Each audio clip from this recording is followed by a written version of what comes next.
The Bleacher Report app is your destination for sports. Right now, the NBA's heating up, March Madness is here, and MLB is almost back. Every day there's a new headline, a new highlight, a new moment you've got to see for yourself. That's why I stay locked in with the Bleacher Report app. For me, it's about staying connected to my sports. I can follow the teams I care about, get real-time scores, breaking news, and highlights all in one place. Download the Bleacher Report app today so you never miss a moment. Let's be completely honest. Are you happy with your job? The fact is, a huge number of people can't say yes to that. Too many of us are stuck in a job we've outgrown or one we never really wanted in the first place. But we stick it out and we give reasons like, what if the next move is worse? And I've put years into this place. And maybe the most common one, isn't everyone miserable at work? But there's a difference between reasons for staying and excuses for not leaving.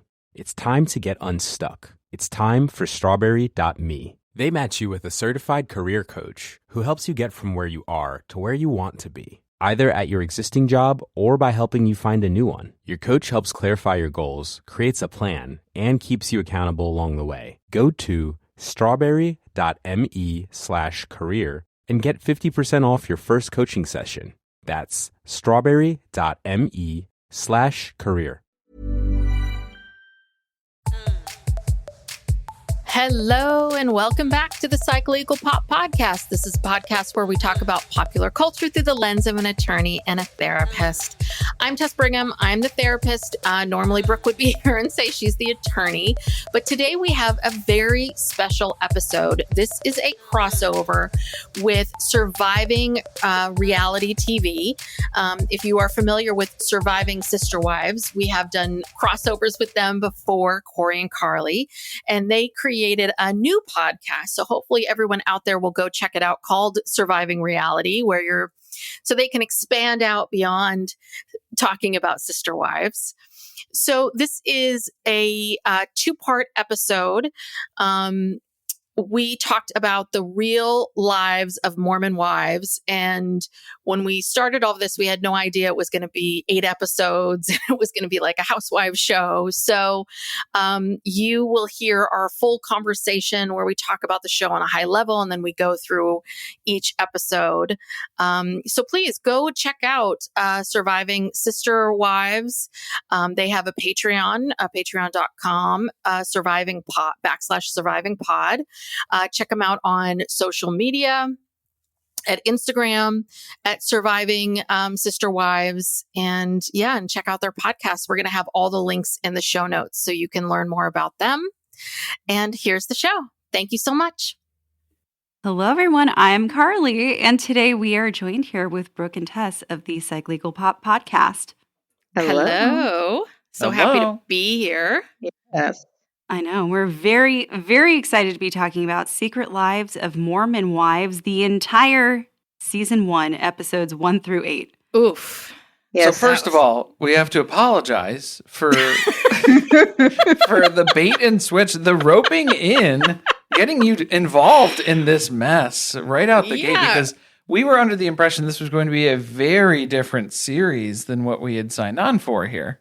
Yeah. No, I thought it was going to be very different too, but it was like originally we're talking about Plathville. So it's one episode of Plathville or this. So yes, 8 hours of of contradictions. Course. Crash course in TikTok influencers. Yes. But it was, I felt like the whole thing was a bait and switch. I'm sorry. I really felt like the whole thing was going to be a traditional documentary of what we see. And it's Real Housewives of, this TikTok mom talk, essentially. It's all about their lives. For younger people. Yes. That's what was really strange about it. I think we were all interested in understanding more about the swinger scandal, which was the biggest disappointment of the whole thing. Like you said, it started and then there was just like this 2-minute, here's a really quick summary of what happened in case you missed it on TikTok. And then here we are. We're Real Housewives of Provo. Mm-hmm. Yeah. These people, they confounded me. They confused me. I don't know how anybody makes any money. I was like looking up home prices in Provo last night. I want to know, how do you afford this home? Like, how do you get to go? How can you just go to Hawaii for 2 months? you can just leave jobs, leave everything, and just go to Hawaii for 2 months. I mean, I gotta get some influencing or something. I've made bad choices in my life because She had to get away. yes, She needed to relax. Taking the breaks. So this was also like a lot of cast members. 8 Yes. people. Mm-hmm. We struggled at the very, first 2, maybe 3 Mhm. episodes trying to wrap our heads around everyone and spell everyone's name correctly in our Oh. notes. It's always a challenge with these Utah names. Yeah, and Well, they- usually I have like a cheat sheet. So it'll be, a photo and then their name. So then that way I could just kind of know who I'm referencing back to or, kind of plant those memories along the way while we're watching things. But didn't really help with this one too because there was such a big gap. The first 2 episodes were the hardest to get through because it felt like episode 1 and then episode 1 again, Mhm. but at a different time. So it felt like we were watching 2 different shows too. yeah. Yeah, and everybody looked different. They changed their hair, they changed Yeah. this, that, and yeah, because there was like a year in between the first couple episodes and the rest of it. And then Taylor gets pregnant. She looks totally different. I'm like, what? Yeah, hard to keep up. Very confusing. And they're all getting their Botox done at the same place. Ugh. So they are starting to Yes. look a little similar Yeah. in some Yeah, instances. you get the Yes. the Silva sister kind of Yeah. mesh that happens there. But Well, Yeah. and they're all ages like 24 to 30, basically, or 29. Well, some of them Some are of- 22. Well, okay, so Yeah, 22. some So younger. so essentially, but some of them look 16, 22, and some look 55. Some look right. older Yeah. than I am. Yeah. And so all of it. Can we just go back to the names for a second because now it explains Christine Brown's spelling to me because it can't just be Macy. Maci. That's how I spelt it. And then I looked up, I spelled it, and then I looked up, like, let's just insert a Y in there. So you would know to go May-C. Or You should have Michaela. assumed their love of the letter Y. Mm-hmm. They always find a spot for it. Yeah. Pretty But much. Michaela is M-I-K, You're not right. a Y. It's just like, what is happening? It's like with Peyton. I assumed Peyton would have a Y, no Y. No. So anyway, yes, it was a lot. And I also was a little disappointed that we didn't get any kind of real dirt about this cheating scandal. And I was listening to 2 of the women, Demi and Jen Affleck, on Juicy Scoop with Heather McDonald, and they were like, well, we don't want to spoil it, because she asks a direct question about, like, what's the cheating scandal? Like, well, only, this show's coming out this weekend, so we don't want to spoil it. And I'm like, you didn't. You never revealed anything, so we have no idea what even happened, or if any of these other people were involved. No, they explained that. They did. So none of those other people were involved. No. Well, No. according No. to them, they all denied it. They all Yeah. denied that it had anything to do with it. It was just Taylor. Okay. Yep. That was the background that we were able to find. So Taylor was involved with, obviously, the creation of Mom Talk, which she wants us to be very clear about in the first episode, that's all her. There were 2 other TikTokers involved. One was named Miranda and the other one was named Camille. And they were Miranda at least was part of the swinging situation. So what happened was Taylor was swinging with Miranda and her husband, and I guess they had rules in place of what they were allowed and weren't allowed to do. And Taylor crossed a line with Miranda's husband, and they slept together. And that was like the catalyst for Taylor's divorce. So she went on TikTok and announced that she was getting divorced, and people were kind of like shocked. But then there were rumors that started about it had to be related to them soft swinging because she had made references to it in other TikToks. And so that's kind of like what started then her posting a whole thing explaining the background of what happened. So she outed basically everyone who was involved in the soft swinging thing. And then people started assuming that other Mormon TikTokers on Mom Talk must have also been involved in this. So people started distancing themselves from her. So, like, that's my understanding of it. And then Miranda and Camille did not want to be involved in this show. The only one who was involved in, like, the actual TikTok swinger situation was Taylor. So that's why they must have skipped over it so quickly and then just moved on, because no one else on the show had anything to do with it, or at least will admit that they had anything to do with it. Yeah. Okay, well, thank you. That helps tremendously. Well, I wish they would have. There's some disconnect here that wish we they have to would've. understand. I wish they would have included it in the show, so then that way we could have explained it. So it was probably Miranda and Camille just had absolutely zero want and desire to be involved in this in any way, shape, or form. We thought it was interesting too, because other things that we kind of figured out along the way was Demi actually auditioned for Real Housewives of Salt Lake City, which this kind of feels like. It feels like it could very much be that sort of vibe too. And then I think the other connection to it's a small town in Salt Lake City, obviously, because I think Demi is married to Angie H's ex-husband.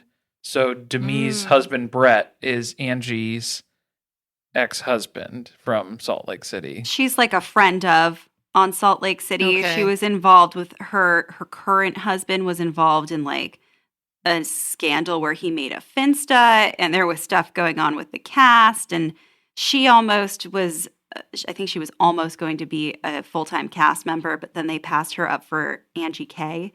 So there's, everybody here is trying to get on a show like this, and I think this was their opportunity. And then Layla is friends with Monica Garcia, who was on Salt Lake City last season. Who was spilling all the tea and part of the, the social media mess over there too. She's also friends with Demi, because when I was trolling their TikToks, they have videos from a long time ago, going way back. Monica? No, Layla and Demi. Because I was wondering where she came from, where Layla came from, because she was not, part of that mom talk, really. Yeah. And it's like, well, whose friend is she? Where'd she come from? But it looks like she's been friends with Demi for a while.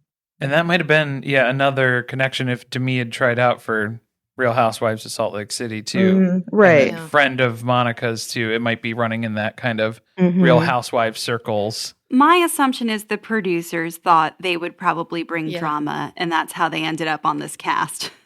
Well, this is what I wonder. I wonder if the original idea was, let's do a documentary about Montauk. It'll be about Taylor. They interview Taylor for this first episode, and then they're like, oh shit, she just got arrested. God damn it. And a little bit of like, oh no, and these other women won't participate. Well, what do we do? Well, oh no, now she's pregnant. Oh God. Okay. So, and then it's almost like they decided to, okay, let's make this more of a housewife show, right? Like they had to pivot almost because of what was going on with Taylor.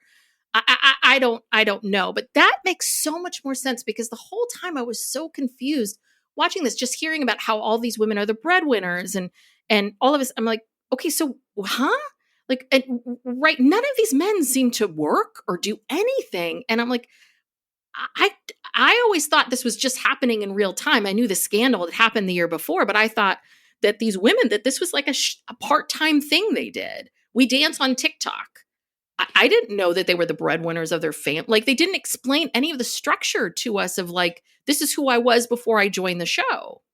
I still don't know what it is. Like, I mean, like, not even. What is mom talk? What like is that? It's an abstract thing, but then they're all claiming like credit of, I created this thing. Well, anybody can put hashtag and make up, put two words together and put talk at the end. And it's just, there you go. So like, I invented this and made this. But also, anybody has access to that. It's not a restrictive thing. A closed community. Yeah, it's an open thing on the social media platform. You don't have the copyright to a hashtag. Yeah. The whole thing is so bizarre. So Montauk itself is all of these moms, and they get together and they make their own videos, but they all do their own things and have their own audiences, and I would assume they all talk about different things. Yeah, well, they make the mom talk videos together, but they also make tons of videos by themselves and with their husbands and their kids, and they're selling that lifestyle. Yeah. Like, everything is all this product placement. That's where they make the money. You know, these companies say, make a video and, you know, put our product in your video. And they have hundreds and hundreds of videos with all these products. And then some of the videos are them just straight up talking about a product, like they unbox something, you know, like the vibrator that Whitney had. You know, it's like you unbox this vibrator and you talk about it and they pay you $20,000 apparently. Yeah. So it's really quite genius if you can do it. You just have to fake your entire life. Exactly. You have to film your entire life. Yeah. My assumption then, the dancing videos are the things that just really don't make a whole lot of sense to me. But they must be getting together and doing those because it's a way to then get their audiences to like overlap, and maybe you'll go and follow someone else. And that's what they're getting out of the dancing videos, because that's probably why I've never discovered Mom Talk.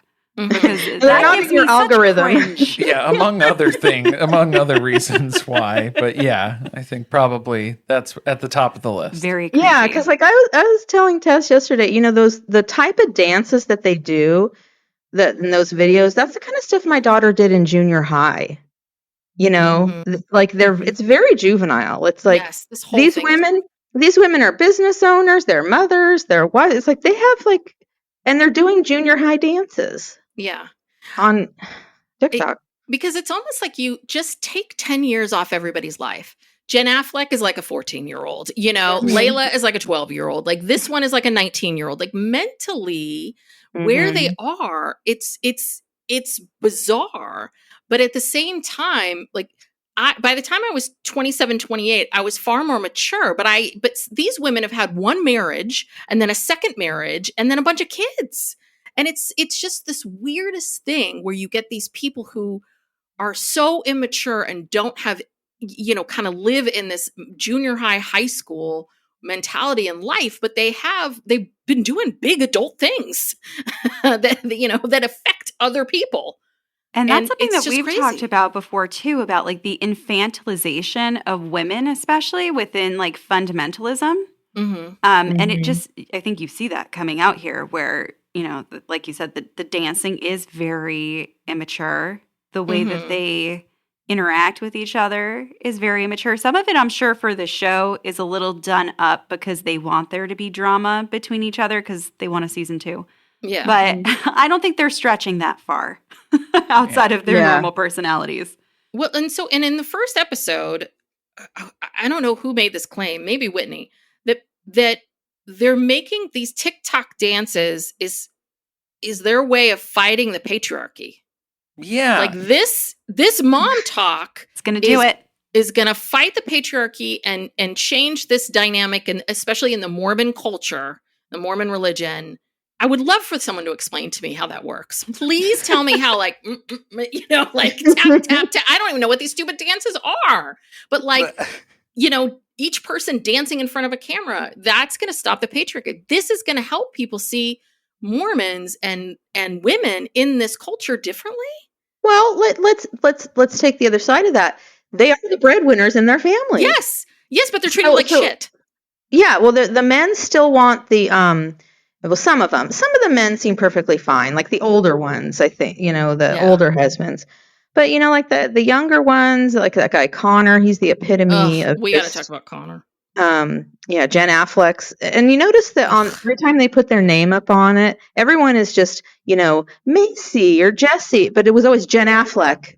Like she always had the full My favorite part of the whole show. I don't know if they were trolling her or if they had requested that, because even when her husband came up, it said Jen Affleck and Zach Affleck. Oh, yeah. So it was always first and last name for them. And then I think we had found out, or somebody, because she had made mention that her husband is a distant cousin or relative of Ben Affleck. The father is a second. I think their grandfathers were brothers. Something so like I think that. Zach's grandfather was brothers with Ben Affleck's. But also they've never met.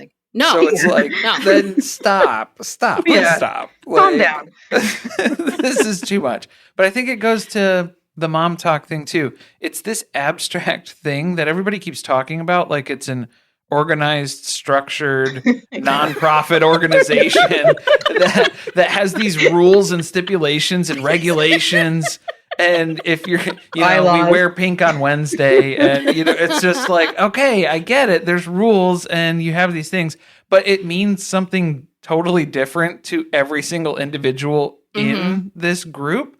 So I don't know how we have a common goal and what the focus is there. Well, I don't want to insult anyone in the Mormon religion, but isn't a lot of Mormonism that too? Isn't it a lot of like, hey, this is what we're doing, so let's all get on board and call it something, right? Well, I was gonna ascribe that to religion in general. Is just kind of the Most of, yes, all personal of them, I guess. savior relationship of like my version of Yes. Jesus and God is this, and he happens to validate every single opinion that I have. So there's those types of things where it's like, well, maybe we could look into that a little bit more. Yeah, it's going to validate every opinion I have, and when it doesn't validate an opinion or a feeling of what I do, right? Like either I'm rebelling against it, or this is me taking on the patriarchy, or I'm going to shame myself. It just, all of it seemed like such a hard way to live. It just seemed like really exhausting to me to constantly be feeling as if I'm never doing enough. I'm not being good enough. I'm not this enough. And just versus just living my life and being a good person. I mean, that's a lot easier than what these people are trying to do. It seems exhausting to me. Exhausting. Yeah, that poor Jen Affleck. Gosh, she's twisting herself in knots to please this guy who is just Zach, who maybe someday might support her if he doesn't gamble away all of their money. This is my other... Yes, sorry. He has a gambling problem. Well, they said this in one of the last episodes, that his parents, who are like the traditional Mormon family, they're very, very Mormon, and they gave them a bunch of money to help them get their start and go to medical school. He gambled it all away. Yeah. He has a gambling problem. They go to Las Vegas, and he's like in the casino till 2 a.m. and in between texting her, humiliating her. I mean, that was painful. That was really painful to watch. It was awful. It's like he's texting her like, you're such a shameful person. Stick. And you're a bitch. God, how can you be such a sinner? Hold. I'm all in. Okay, let me go over here. I mean, who are you? And also, did you catch that he just graduated from BYU? He's now going to medical school. He's 27. What happened? I mean, it took him. He's Van Wilder over here. 9 years. Like, he is going to be 50 by the time he gets to be a surgeon, and he's just going to be too tired. I mean, it's like, how it took you that long. If you're going to be a surgeon, you got to get on that sucker. You got to be moving.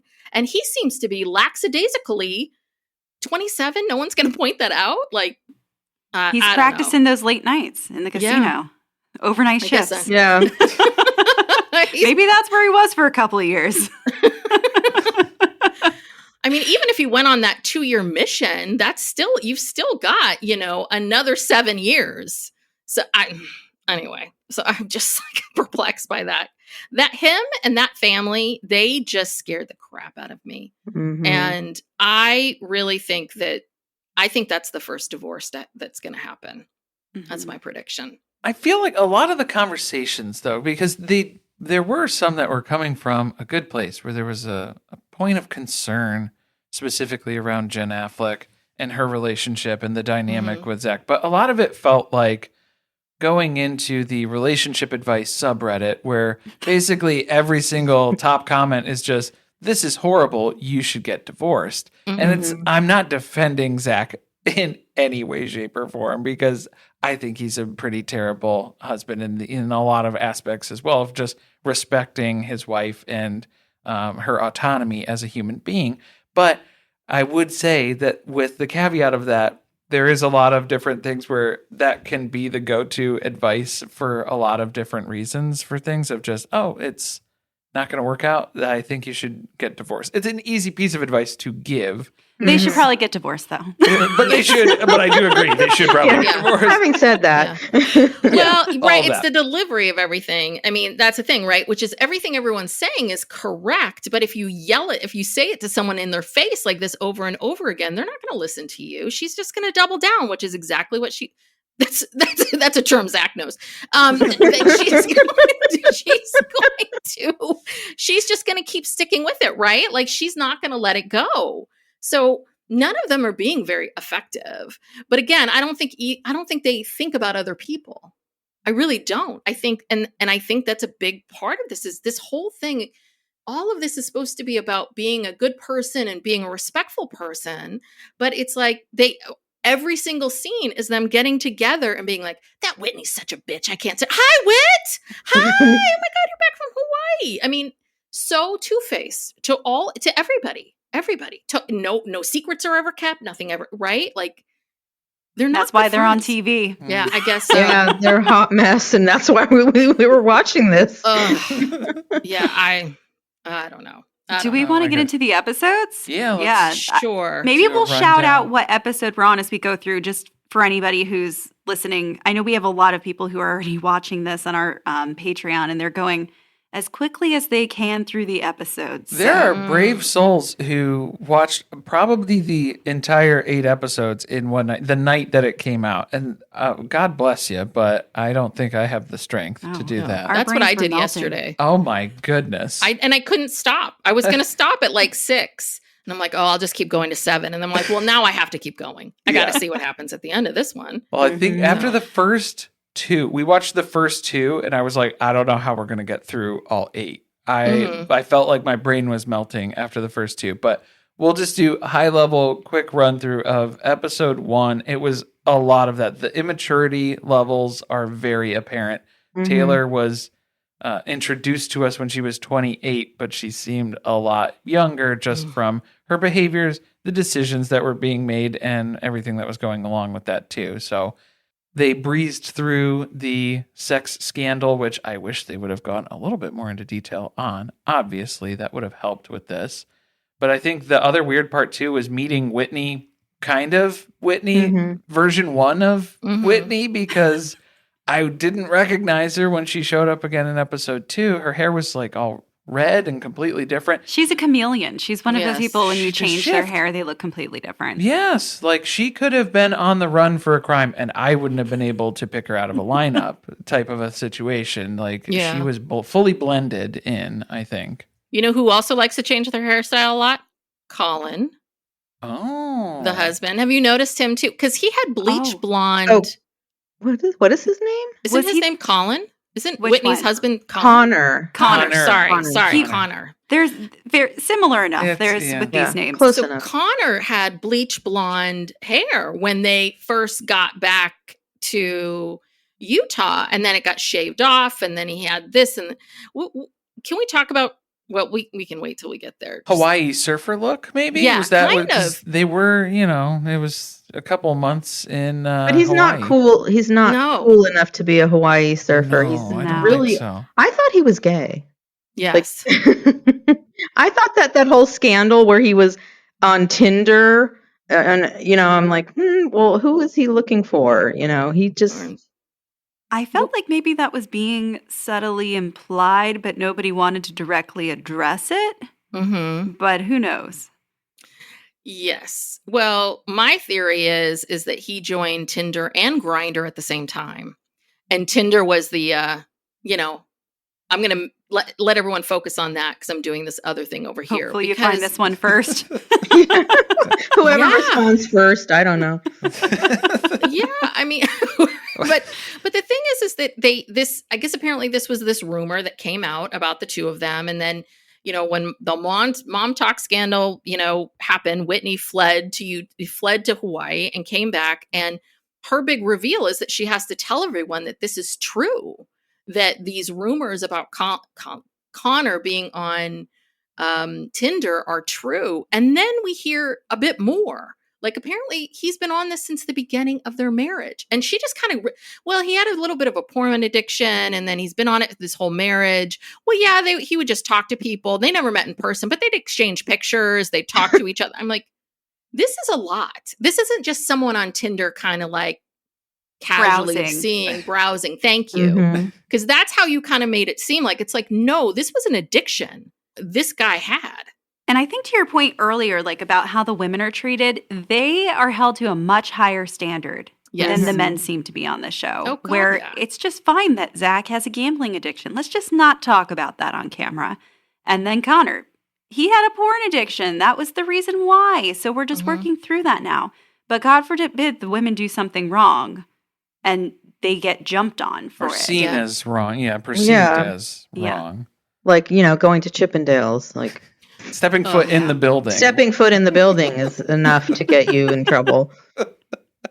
But yeah, it's well, I love how it was the dynamic between Whitney kind of sharing all of these intimate details about what's been going on in her marriage. And then we have Taylor to one up that in episode 1 because she is right in there to steal Whitney's thunder by announcing her pregnancy and suspected miscarriage at that time too. So it was a lot of information very quickly up front.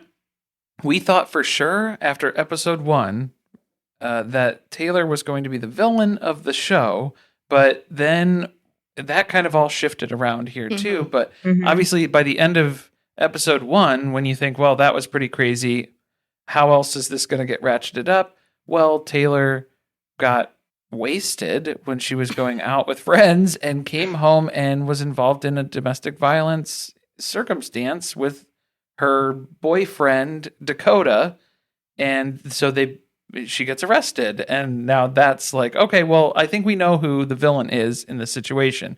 We thought we had our roles pretty clearly defined after the first episode, that Whitney was going to be trying to take over. We don't like Taylor. She's going to be the villain. And then we'll kind of see where everybody else fills out, because they were obviously the two front runners at the beginning of the show. But how different did this actually pan out? Yes. Can we talk about Dakota? Oh, yeah. Yes, let's do that.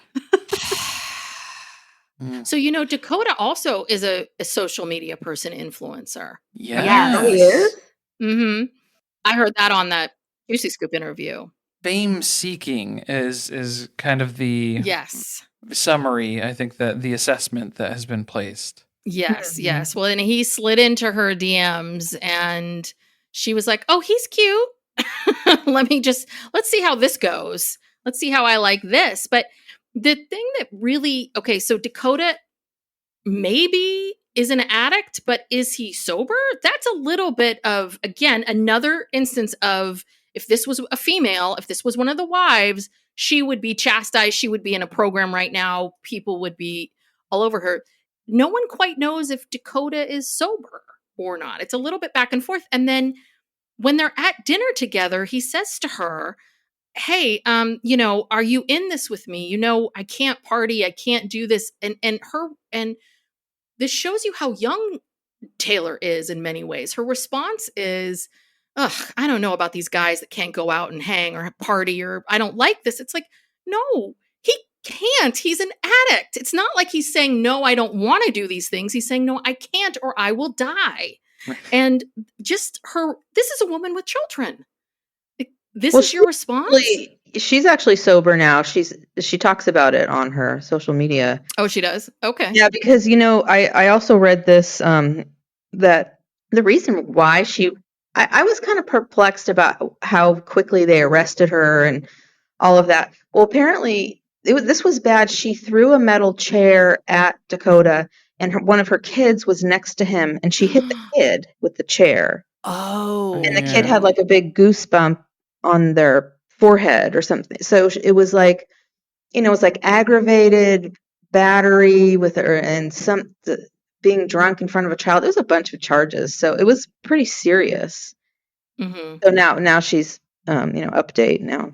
Psych Legal Pop will be right back after these messages. This message comes from Jackson. Taxes aren't something you can only think about once a year. With investments, planning for tax day is year-round. Fortunately, Jackson offers tax-efficient products. Visit jackson.com for more information on how our products can make your tax bill a little bit less painful. Jackson is short for Jackson Financial Incorporated, Jackson National Life Insurance Company, Lansing, Michigan, and Jackson National Life Insurance Company of New York, Purchase, New York.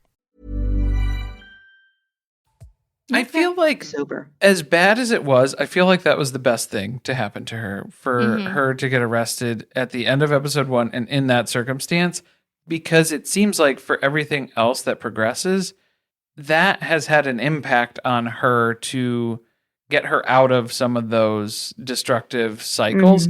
The one that she's still working on is with Dakota, because at first he's introduced as kind of this sympathetic, do you kind of feel bad for him? Because he's trying his best to make this relationship work with Taylor. And is she going to give him the time of day sort of thing? But very quickly it turns into kind of, there's that toxic dynamic that comes up repeatedly for them. And not to, associate or judge from the standpoint of Dakota being an ex-addict, but what I was seeing was it almost looked like he's now addicted to Taylor.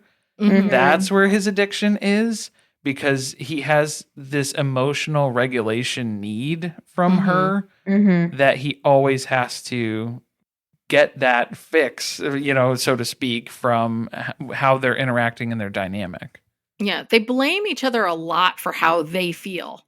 You're making me feel this way. It's like, no, you two need to be responsible for your own feelings. They may be, but neither one of them, all of their fights, it's always about what the other person is doing wrong, how the other person needs to change. And I'm like, I've worked with enough couples to know, like, this is John Gottman's Four Horsemen. Like, this is a big problem. Like, if you can't stop and take any ownership of your part of any of this, then you're in trouble. And that's why I felt for Taylor towards the end there, because it was like she was just getting more and more pregnant, and they keep these women on quite a schedule.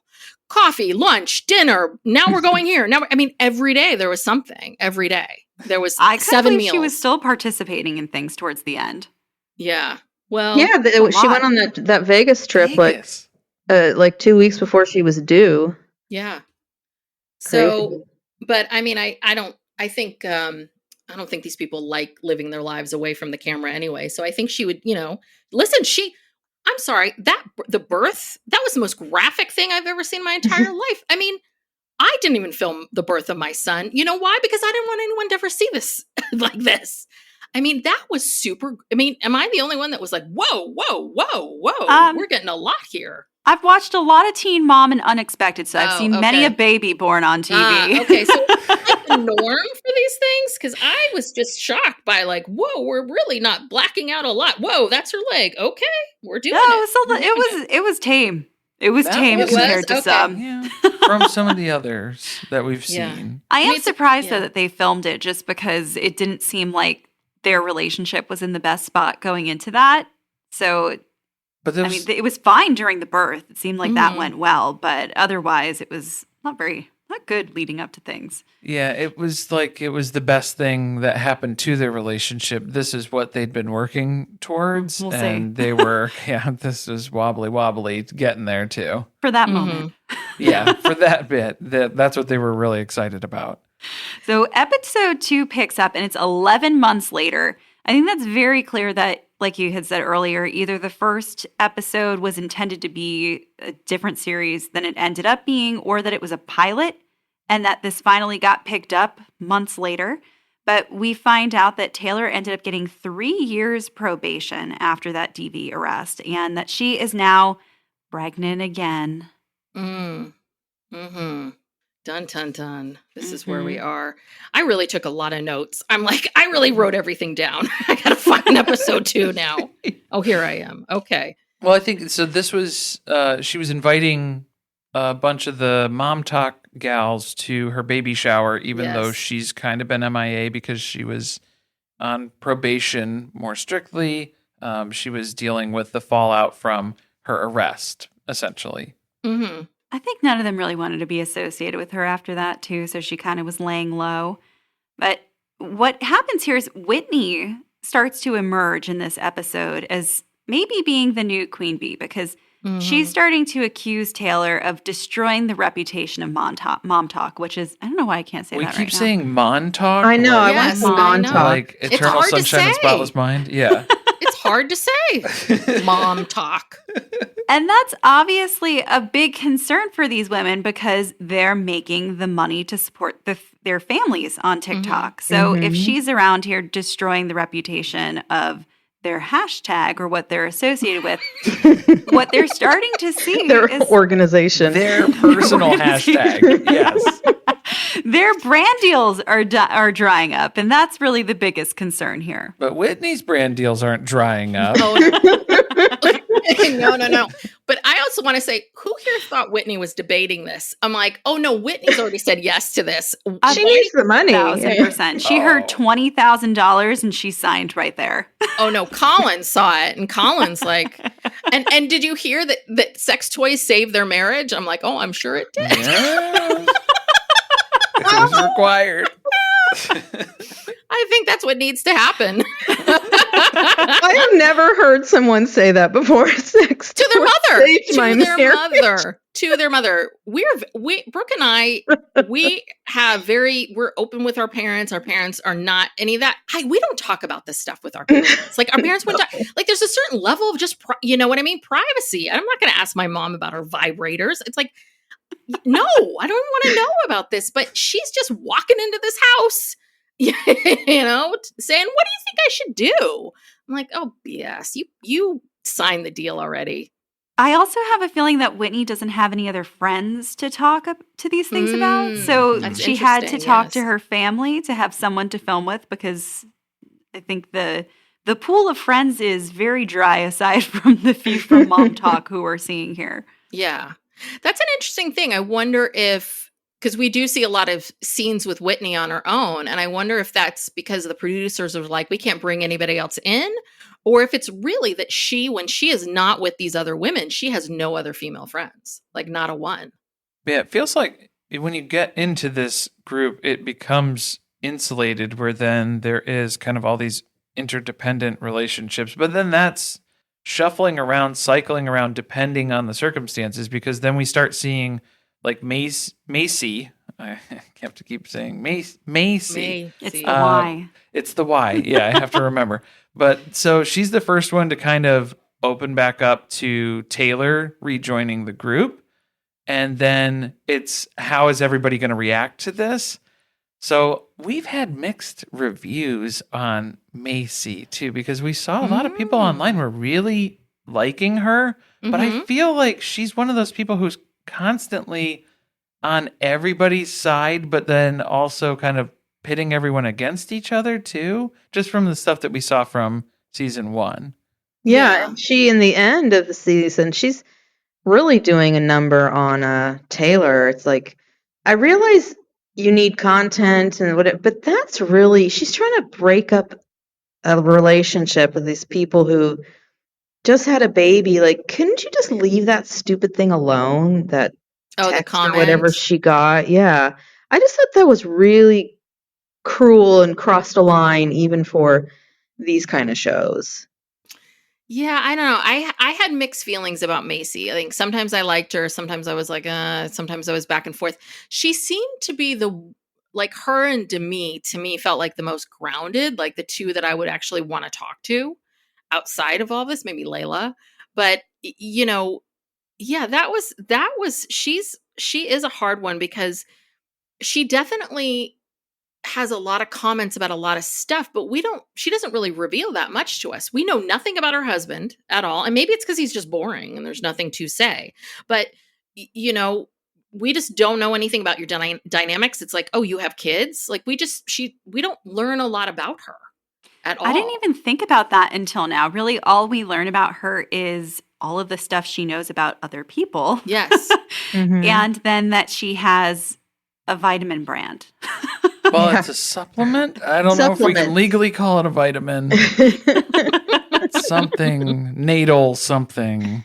Well, and it kind of starts at Taylor's baby shower because she's here to support Taylor, but then the whole time she's talking shit about Dakota to the whole table of women. So she's making it clear to everyone that she doesn't like him, which I think she has some reasons to based on how she's seen him treating her. But those two things don't really align in what she's saying and then what she's doing.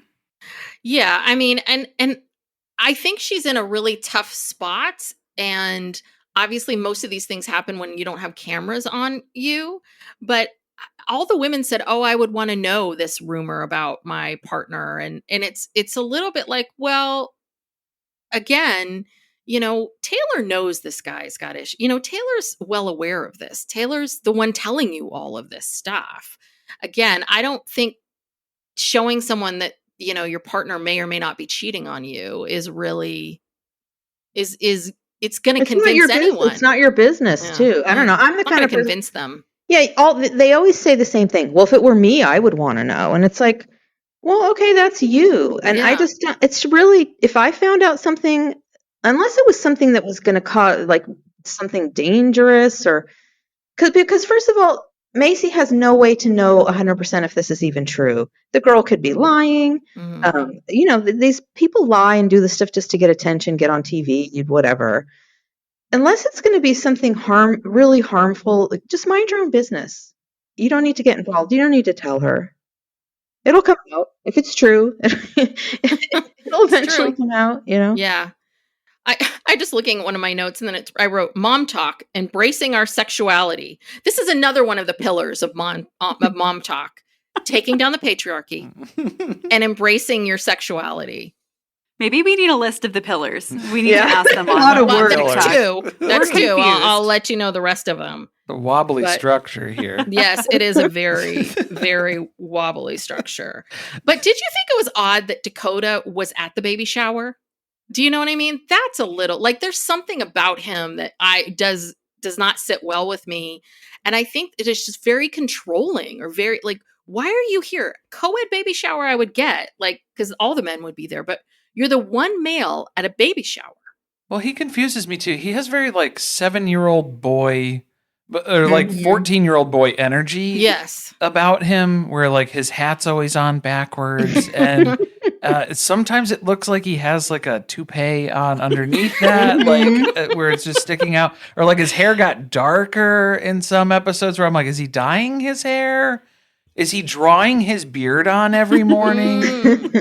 I don't know. Like, it's just, there's certain things about him. The way he ran up the stairs at the rental house in Vegas, I was like, this is a man child. Yeah. There's no denying that. Well, yeah, he's got a free day in Vegas. Like, where are you? I'm at the go-karts. By myself at the go-karts. At the go-karts. It's like, yeah, okay. Dakota, I mean, he's a lot. He is just a lot. But it is a bit of, this is when it became very housewifey, was like, Whitney's not coming, and then she doesn't tell her and doesn't let her know. And so everyone has to gossip and talk about it. And that's a very much a housewives thing of like, you came to my party, you didn't come to my party, not the right place, this isn't the right place for this, my party, all of that kind of stuff that happens. And Taylor's mom just like called her up. Yeah, I thought that was weird. That was ballsy. Taylor's mom she's no joke. I mean, she's so mean to Taylor. She's like, talk about being unsupportive and shaming. I mean, she basically, every time we see her, she's telling Taylor like what a mess she is and how, she's made a mess of her life and she needs to get it together. And then she gets the father involved, and then they're shaming both of these, Dakota and Taylor, who they don't need that right now. They need a lot of support. Yes. Well, yeah, the dad, Jeremy, shows up, and basically they just tell him right then and there, oh yeah, Dakota's moving in, and Dakota's got a box in his hand. Today, right now. You just said Dakota's shit on the side of all the boxes. It was like Christine packed that up. 14-year-old boy energy too, yeah. A little bit. Yeah. Well, and he had 5 boxes in the truck. There was not a lot that he was moving in. Something tells me he doesn't have a lot of material possessions. No, oh God, no. Where was he? I mean, he was living with his parents before this. Like he rolled right out of bed at his mom's house. His mom probably packed all that stuff up, and she's probably thrilled. She's like, goodbye. Oh, thank God. Go, go, go, go. And now he's there. I was thinking couch surfing too, because that was kind of like, that's usually the quantity of stuff of moving in when it's like, you've had these in storage and you've just kind of kept a backpack and moved between friends' houses. So you think Dakota is laying on someone's couch in, a basement somewhere of some friend, and he goes on Instagram and he's like, who can I live with? Who can I live with? Who can I live with? Oh, mom talk. I've heard of this. They're here. Okay. Oh, she's just divorced. Right? It truly feels like he saw her out and wanted to make this happen. It reminded me of Matt Bear from Teen Mom, who had dated Amber back in the day. That's what he did. He went and he sent messages to multiple girls on Teen Mom, waiting to see who would engage in a conversation with him, and then eventually ended up in a relationship with Amber. But he was, seeing who would bite. I feel like that's Dakota energy. Yeah. Yeah. All right. Well, episode 3. Yeah. We got to keep it moving. Episode 3. Oh my gosh. Well, yeah, I think this one was kind of an interlude sort of bridging episode where they kind of built out the divide, because there's the holy group who is like the typical Mormon wives, the perfect wives, and then there's the sinner group. So it's the saints and sinners. It's 4-4 split of what's going on there, and that's kind of the basis of this whole episode, and that's to just kind of pave the way into the rest of the drama for the rest of the season here. Yeah. So I'm sorry. Can we just talk about this graduation party, which I wrote down as the lamest graduation party I've ever seen? These people seem to have money. You can't cook. You can't do anything. Their big thing is they have a soda bar. So let's talk about soda. They like soda. We need to talk about soda. And also someone needs to tell them that there's caffeine in Coke and Diet Coke. Because they keep talking about how we don't drink alcohol, we don't drink coffee, no caffeine. We just love soda. Well, a lot of that soda has caffeine in it. But it's a little bit of this back to the same idea of, I'm assuming that no alcohol, no caffeine is about not ever putting any stimulus or anything stimulating or whatever into your body. And they talk about this a lot, like, your body's this temple, and it's like, so okay, you say no coffee, no this. So what are the loopholes for us getting high? I mean, it's just loopholes. It's all just Botox with laughing gas. Botox, laughing gas. Have you ever heard of soft such swinging? A thing? Ever? Oh, well, no, but I think I'm going to Utah to get Botox because I really want to get it done, but I just don't want needles in my face. It's a feature. Well, and that's the other thing too, is it's like, well, obviously they didn't have Botox injections in the 1800s, and when they were, coming up with the Book of Mormon and things like that at the time of writing. And I think that was kind of these things of like, your body's a temple, don't put toxins in your body. That's what Botox is. Yeah. You're injecting poison into your face. So to say that, oh, it's alcohol. Alcohol's the bad thing. Okay, well, if Botox was around, I'm pretty sure Joseph Smith, Joey Smitty would have thrown that one in there. Look, poison in the face, let's not do that. Soda too, probably. Soda too, because that's, high fructose corn syrup. I really didn't realize how, because I've never been to Utah. It looks beautiful. But I didn't realize that they don't have Starbucks, or they don't have coffee shops. They have these soda shops.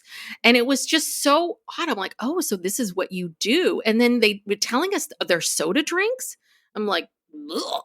It sounds disgusting. Sugar-free hazelnut, sugar-free this, sugar-free, like 15 syrups.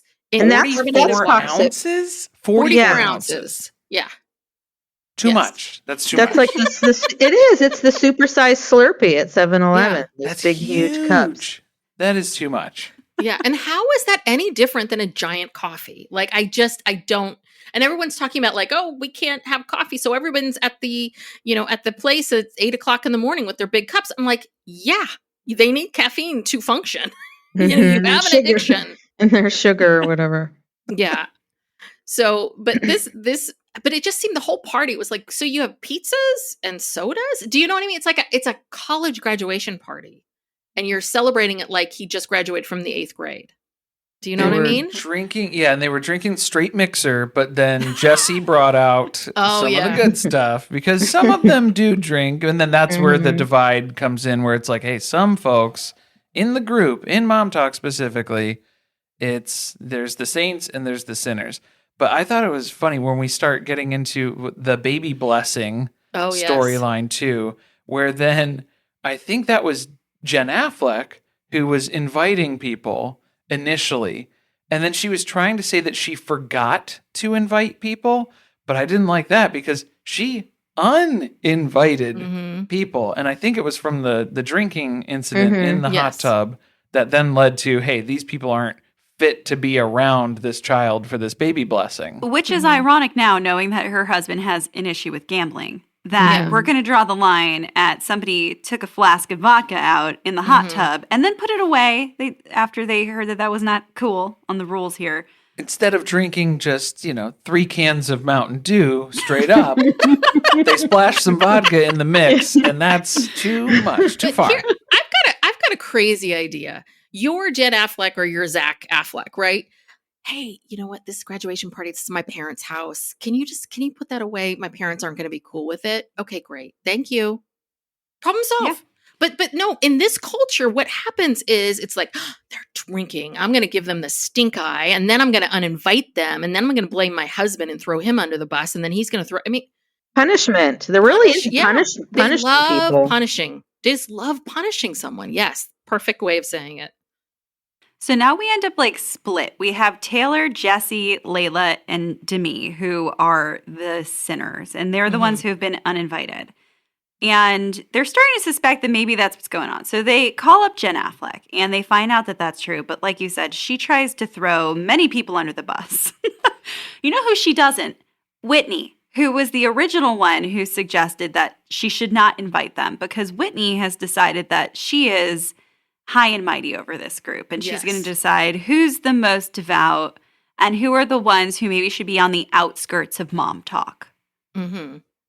And it's funny because when I was doing a little bit of research, reading about this stuff, I saw, because they linked their social media to all these People magazine articles, and apparently Whitney just posted, so glad to be back in the church. I haven't been there in 3 years.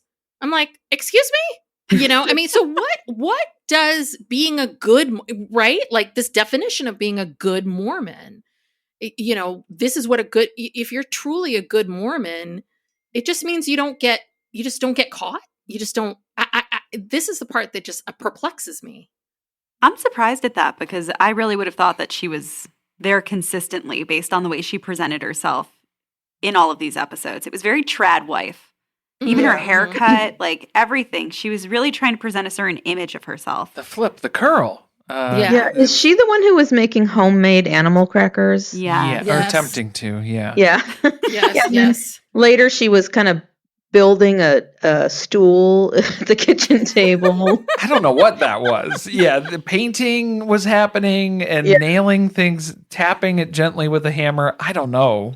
I think she's trying to get an offshoot, her own show. Yeah. Like the woman, there's another woman who's that ballerina farm. Ballerina Farms. I have that in my notes here. Oh, yeah. Yeah, she's trying to be like that because they're getting a homestead, so it's going to be like Whitney Farms or Whitney Ranch. Mom Talk Farms. She's pivoting her then there'll be a lawsuit over who owns that. Oh, yeah. Hashtag Mom Talk. I think we should put Mom Talk, hashtag Mom Talk on this episode. We just let's adopt it. We're taking it over. Let's take it over. And we're going to make it whatever we want to make it. But can I just have to point this out. In the first episode where we see Whitney and Connor coming back and they're in their car, it's piled high with stuff. And then all of a sudden she turns around and she's like, hey, honey, how you doing? I'm like, you have a kid back there? They have two kids. In between all these boxes, it's like if you come to an abrupt stop and one of those boxes shifts, your child's dead. Yes. I just love this is great parenting. The kid is wedged in a child seat. Not the first time I've seen it on reality TV. It's very Leah Messer of them. Piled high.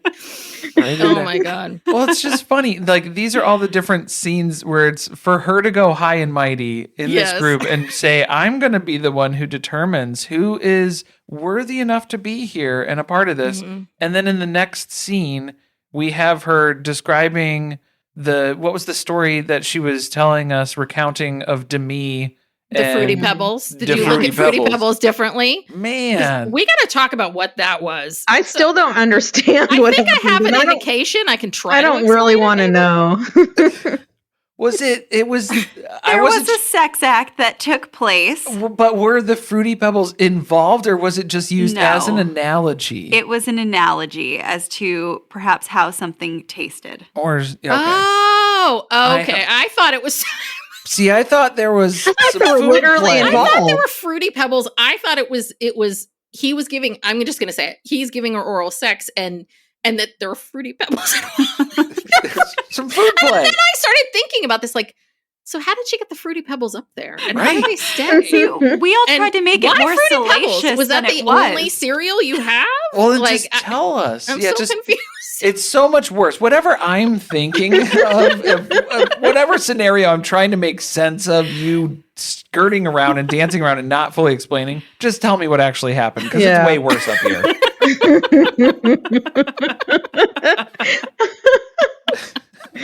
Oh So- gosh, yeah. This was told to her in privacy, and she decides this is going to be great fodder for TV. So I'm going to fill up a box with Fruity Pebbles. Well, some type of off-brand Fruity Pebbles that we can't show them on TV. Yeah, you have to say fruity cereal. Rainbow Rocks. And and I'm going to bring it to Demi's. I want to say Demi so bad.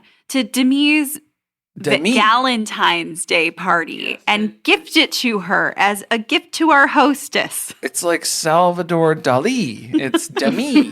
That's how I have to remember it. Yeah, it's but the story itself isn't the thing is, apparently they were all at an event together, and this doesn't make Demi look very good, because basically she's revealing this to everyone and then getting her husband to corroborate it and telling him, I'm going to put you on, like, putting him on speaker, but not telling anybody, telling him you were on speaker. So that's what made this even worse. It's like, now, Whitney, she's going to have to, like, that was sort of this group thing that all of you together kind of were going to say, okay, we're going to hold this. Now you're breaking that, like, completely. So no wonder Demi was, like, pissed off at her the rest of the time. Yeah, I think that's what started her on her hatred of Whitney, but that pissed her off because now she has to deal with it. Yeah, it was wrong. Yeah.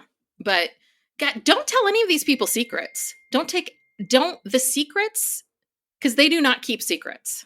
No. And especially if it's something that they're going to be able to use against someone, that's the ideal type of secret. Well, and that's why I get Yeah. suspicious about Macy, because she just kind of collects all these different things, and then she sees when it's functional for her, where she can kind of divulge these different tidbits of information for everybody. And she just so happens to be having a birthday trip planned. It's her girls' trip that's coming up, and that becomes the drama for the next episode. Yeah, that really gave me a headache, that episode. Like, all the yelling, and it was just, whoa. Like, I had to take a break right around then. Because it was just like, if the rest of the show is going to be like this, I can't take it. But luckily it wasn't. But The truth box, Oh, started it yeah. off, I think. yeah. Well, yeah, I think that the real quick, that baby blessing, again. So a baby blessing is you get together in your living room and all of the men hug each other. And that's Mhm. it. That's a baby blessing. Okay. They bless the baby because they're the priests, Of the priests of their homes, of their families, and the women just sit in the back. The woman who had the baby, she just sits in a chair in a corner. This is why it wasn't #mom talk worthy content, because this was definitely patriarchy. This was not a good look. Also, it was boring. And it was boring. Yeah. That's the worst part. That's the sin. I was just like, this looks like the lamest thing I've ever been to. And like, those women that were bowling, they're grateful. Be grateful you weren't Yeah. there. Yeah. This is the end of part 1. Part 2 should be available as I speak, as you listen to me Part 2 should be up for you to access. Thank you so much for tuning in. If you want more information or other ways to support us, please give us a 5-star rating and review. It's always really helpful for us. Please also subscribe to the podcast so you always get all of our episodes. And finally, if you want more content from Brooke and I, please check out our Patreon at patreon.com/PsychLegalPop podcast. We have lots of great stuff over there. Go check us out. All right.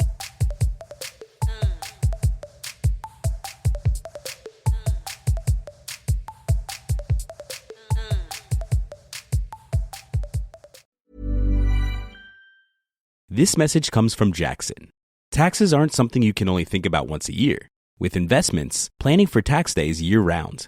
Fortunately, Jackson offers tax-efficient products. Visit jackson.com for more information on how our products can make your tax bill a little bit less painful. Jackson is short for Jackson Financial Incorporated, Jackson National Life Insurance Company, Lansing, Michigan, and Jackson National Life Insurance Company of New York, Purchase, New York.